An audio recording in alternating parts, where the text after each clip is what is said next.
4 മണിക്ക് പറഞ്ഞു 4 മണിക്ക് തെരച്ചിൽ നടക്കുമെന്ന് കണ്ടില്ല. 5 മണിയായിട്ട് 5 മണിക്ക് തെരച്ചിൽ നടക്കുമെന്ന് പറഞ്ഞു കണ്ടില്ല. ഞങ്ങൾ 5:30 അവിടെ ഉണ്ട്. 5:30 പോയതിനു ശേഷം 6-6:15 എപ്പോഴാണ് ഇവിടെ നിന്ന് പോലീസ് വരുന്നത്. അതുവരെ ഒരു തെരച്ചിലില്ല. ഇവിടെ വിളിച്ചു പറഞ്ഞ് കോസ്റ്റ് ഗാർഡ് ഉണ്ട്, അവരുണ്ട് തെരച്ചിലിന്. ഞാനൊരു കാര്യം ചോദിക്കട്ടെ, ഒരു അപകടം നടക്കുമെന്ന് അവർക്കറിയാം. മഴയും കാറ്റും വരുമ്പോ അപകടം നടക്കുമെന്ന് അവർക്കറിയാം. അപ്പൊ എന്തുകൊണ്ട് ഒരു കോസ്റ്റ് ഗാർഡിന്റെ കപ്പലിനെ അവർ നിയമിച്ചില്ല? ഈ 2 ജീവനും കല്ലിൽ പിടിച്ചു കിടന്ന ജീവനാണ്. സനിസ വിവരങ്ങളുമായി ചേരുകയാണ്. സനിസ, ഇപ്പോൾ തിരച്ചിൽ നിർത്തിവെച്ചിരിക്കുകയാണ്. ഇവരെ ഇപ്പോഴും കണ്ടെത്താൻ സാധിച്ചിട്ടില്ല എന്നുള്ളതാണ്. എന്താണ് ഇപ്പോൾ ഈ നാട്ടുകാരുടെയും ബന്ധുക്കളുടെയും ഒക്കെ പ്രതിഷേധത്തിന്റെ ഒരു കാര്യം? അവരെന്താണ് പറയുന്നത്?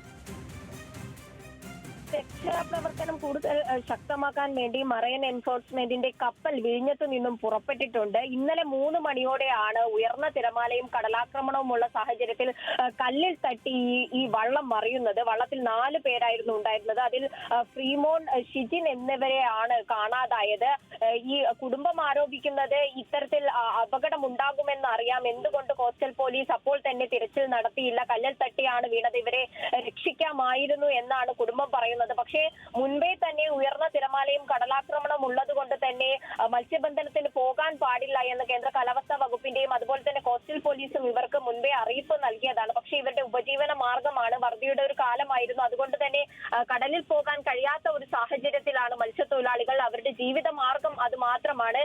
പക്ഷേ ഈ ഒരു അപകടം നടന്ന സമയത്ത് ഊർജിതമായ ഒരു തിരച്ചിൽ പോലീസിൽ നിന്നും ഉണ്ടായില്ല എന്നാണ് കുടുംബം ആരോപിക്കുന്നത്. ഇപ്പോഴും രക്ഷാദൗത്യം തുടർന്നുകൊണ്ടിരിക്കുകയാണ്. ഇനി കപ്പൽ കൂടി വരുന്നതനുസരിച്ച് പെട്ടെന്ന് തന്നെ ഇവരെ കണ്ടെത്താൻ കഴിയുമെന്നാണ് മനസ്സിലാക്കുന്നത്. പക്ഷേ അത് എത്തരത്തിലായിരിക്കുമെന്ന് നമുക്കിപ്പോൾ പറയാൻ കഴിയില്ല.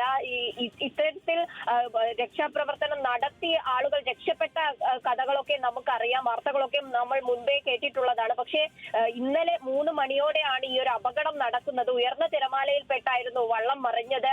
ഇവരെ കാണാതായിട്ട് ഇപ്പോൾ മണിക്കൂറുകൾ പിന്നിട്ട് കഴിഞ്ഞു. ഇപ്പോഴും ഈ ദുഷ്കരമാണ് രക്ഷാപ്രവർത്തനം.